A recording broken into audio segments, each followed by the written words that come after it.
Viewers, আবারও চলে এসেছি আপনাদের কাছে একটি ঘরোয়া পদ্ধতি রান্না নিয়ে। আজকে আমি আপনাদের দেখাবো দই ডিম। এই রেসিপিটি আপনাদের ভালো লেগে থাকলে অবশ্যই লাইক কমেন্ট। প্রথমে আমি ডিম আলুগুলোকে সেদ্ধ করতে বসিয়ে দিলাম। ডিম আলুগুলো সেদ্ধ হয়ে গেলে ডিমগুলোকে ছুলে নিয়ে ডিমগুলোকে দু টুকরো করে কেটে নিলাম। এরপর চালের গুঁড়ো নিয়ে তাতে পরিমাণ মতো হলুদ লবণ ভালো করে মিশিয়ে নিয়ে ডিমগুলোর উপরে একটি চালের গুঁড়ো আস্তরণ দিয়ে দিলাম।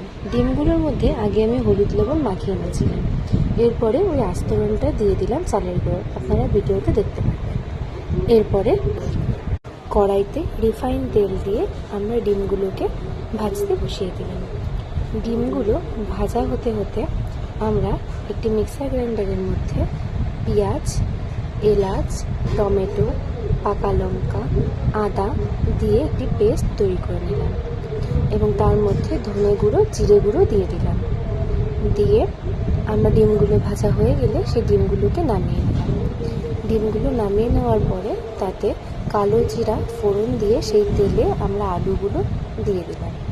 আলুগুলো ভাজা ভাজা হয়ে এলে তাতে আমরা হলুদ লবণ দিয়ে দিলাম। হলুদ লবণ দিয়ে আরও কিছুক্ষণ ভাজা করে নিয়ে তাতে মিক্সার গ্রাইন্ডারে করে রাখা পেস্টটি আমরা দিয়ে দিলাম এবং কিছু কুচি করে রাখা কাঁচা পেঁয়াজও আমরা দিয়ে দিলাম। দিয়ে ভালো করে কষিয়ে নিলাম। কষিয়ে নিয়ে তাতে আমরা কাশ্মীরি লাল লঙ্কার গুঁড়ো দিয়ে ভালো মতো নাড়াচাড়া করে নিয়ে ভাজা ভাজা হয়ে এলে তা থেকে যখন মশলার কাঁচা ভাবের গন্ধটা চলে যাবে তখন তার মধ্যে আমরা 3 চামচ মতো টক দই দিয়ে দিলাম। এবার টক দই দিয়ে আরও ভালোভাবে কষিয়ে নিলাম।